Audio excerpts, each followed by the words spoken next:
اللہ الرحمن الرحیم۔ میرے دوستوں بزرگوں، آج میں آپ کے سامنے فضائل تبلیغ میں سے کچھ حدیث آپ کے سامنے رکھوں گا، تو انشاءاللہ اس کو بھی ہم سنیں گے، اس پر عمل کریں گے۔ اللہ پاک ہمیں دنیا و آخرت میں اس کا اجر عطا فرمائیں گے۔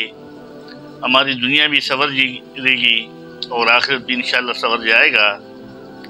تو میرے تمام دوستوں سے، بھائیوں سے، ماں بہنوں سے اپیل ہے کہ جو بھی حدیث آپ کے سامنے پیش کیا جائے کو غور سے سنیں اور نیت کریں کہ انشاءاللہ اس پر عمل کریں گے، اور اپنے جو پیارے دوست ہیں، بہن بھائی ہیں، رشتہ دار ہیں، جن کو آپ ہمدرد سمجھتے ہیں، جن کے ساتھ آپ کی ہمدردی ہے، ان کے ساتھ بھی اس کو شیئر کریں تاکہ وہ بھی اس سے مستفید ہو۔ تو اس میں ہم اور آپ دونوں ثواب کے برابر ثواب ہمیں ملے گا، اور وہ سننے والا اگر اس پہ عمل کرے گا تو انشاءاللہ ہماری آخرت سنور جائے گی۔ اللہ پاک مجھے اور آپ کو ان احادیث کو غور سے سننے، اس پر عمل کرنے کی توفیق عطا فرمائیں، آمین ثم آمین۔ تو شروع کرتے ہیں فضائل تبلیغ میں سے۔ اس میں تبرک اللہ پاک کی بابرکت کلام میں سے چند آیات کا ترجمہ، جن میں تبلیغ و امر بالمعروف کی تائید و ترغیب فرمائی ہے، پیش کرتا ہوں، جس سے اس کا اندازہ ہو سکتا ہے کہ خود حق سبحانہ و تقدس کو اس کا کتنا اہتمام ہے کہ جس کے لیے بار بار مختلف عنوانات سے اپنے پاک کلام میں اس کا اعادہ کیا۔ تقریباً 60 آیات تو میری کوتاہ نظر سے اس کی ترغیب و توصیف میں گزر چکی ہے کہ اگر کوئی توثیق نظر غور سے دیکھے تو نامعلوم کس قدر آیات معلوم ہو، کیونکہ ان سب آیات کا اس جگہ جمع کرنا طول کا سبب ہوگا، اس لیے چند آیات ہی پر اکتفا کرتا ہوں۔ تو اس میں سب سے پہلے آیات ہے قرآن پاک کی، جس کا ترجمہ ہے، اور اس سے بہتر کس کی بات ہو سکتی ہے جو خدا کی طرف بلائے اور نیک عمل کرے اور کہے کہ میں فرمانبرداروں میں سے ہوں۔ مفسرین نے لکھا ہے کہ جو شخص بھی اللہ تعالیٰ کی طرف کسی کو بلائے وہ اس بشارت اور تعریف کا مستحق ہے، وہ خواہ کس طریق سے بلاوے۔ مثلا انبیاء علیہم السلام معجزہ وغیرہ سے بلاتے ہیں، اور علماء دلائل سے، مجاہدین تلوار سے، اور موذنین اذان سے۔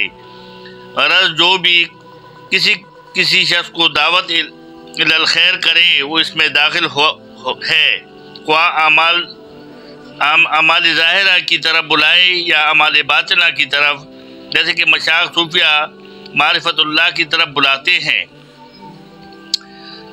مفسرین نے یہ بھی لکھا ہے کہ قال انی من المسلمین میں سے اس طرف اشارہ ہے کہ مسلمان ہونے کے ساتھ تفاخر بھی ہو، اس کو اپنے لیے باعث عزت بھی سمجھتا ہو، اس اسلامی امتیاز کو تفاخر کے ساتھ ذکر بھی کرے۔ بعض مفسرین نے یہ بھی ارشاد فرمایا ہے کہ مقصد یہ ہے کہ اس وعظ و نصیحت تبلیغ سے اپنے کو بہت بڑی ہستی نہ کہنے لگے، بلکہ یہ کہے کہ عام مسلمین میں سے ایک مسلمان میں بھی ہوں۔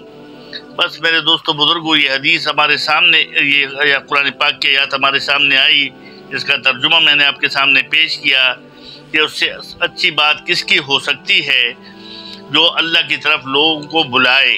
پھر ان کی تفصیل بھی آئی کہ جس میں موذن بھی شامل ہے، انبیاء کا بھی ذکر آیا ہے، اور علماء کرام کا بھی آیا ہے۔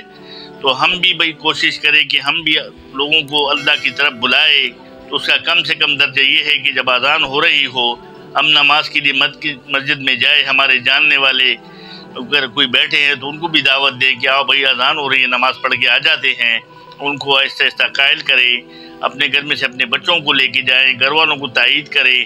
یہ بھی اللہ کی طرف بلانا ہے کہ جب اللہ کا حکم یعنی اذان ہو رہی ہو تو وہ کہہ رہا ہوتا ہے کہ بھلائی کی طرف آؤ، فلاح کی طرف آؤ، تو اس کا مقصد ہی یہی ہے کہ ہم کامیاب ہو جائے۔ اللہ پاک ہمیں کامیاب ہونا دیکھنا چاہتا ہے۔ تو میری آپ سے گزارش ہے کہ جب ہم نماز کے لیے مسجد کی طرف جائے تو لازمی کسی نہ کسی کو دعوت دیتے ہوئے جائے کہ آؤ بھائی نماز کا ٹائم ہے، نماز پڑھ لے۔ اللہ پاک مجھے اور آپ کو ان آیات کو سمجھنے اور پر عمل کرنے کی توفیق عطا فرمائے۔ آمین ثم آمین۔